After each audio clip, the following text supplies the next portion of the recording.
we see that the body is redirecting blood flow from non-involved muscles to preserve the involved muscles. How do you adjust the training Well, now we have to figure that? out why he can't afford to send it to his arms, for example. Okay. So let's say we have a cyclist where we see, okay, the legs are pretty good, but now we see in a test, oh, the blood circulation in his arm actually drops because obviously he can't afford to deliver.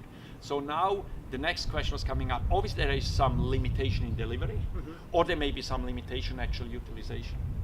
So when we now certainly saw that we have shifts from the upper body to the lower body, then we have to say, obviously we don't have the delivery capacity to keep everybody happy. And that sent us to the next step then by going back and looking on a VO2 machine. Was it the breathing which actually limit that?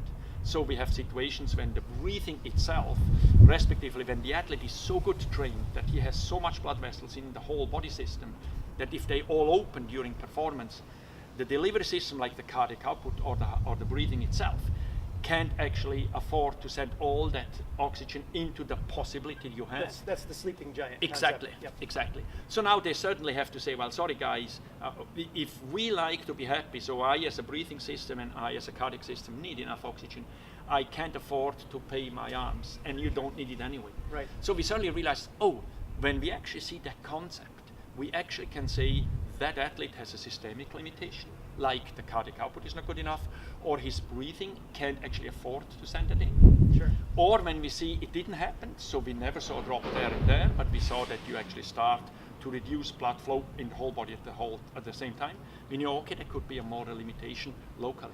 Okay. So for the training, that means now we know, yeah, we have to train his legs because it's a utilization problem in his legs. Or we have to say, well, no, as harder we train his legs or his arms, as worse we actually make the situation.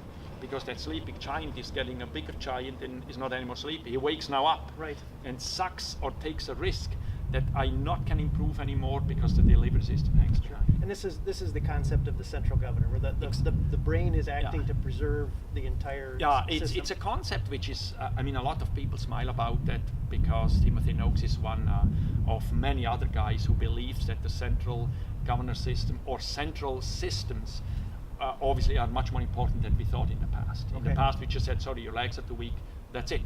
When we realized that there's a whole bunch of reflexes somebody has obviously to control, and it has to go over somewhere over your brain. And that will be the ultimate way to figure out whether you have a systemic limitation or you have a local limitation.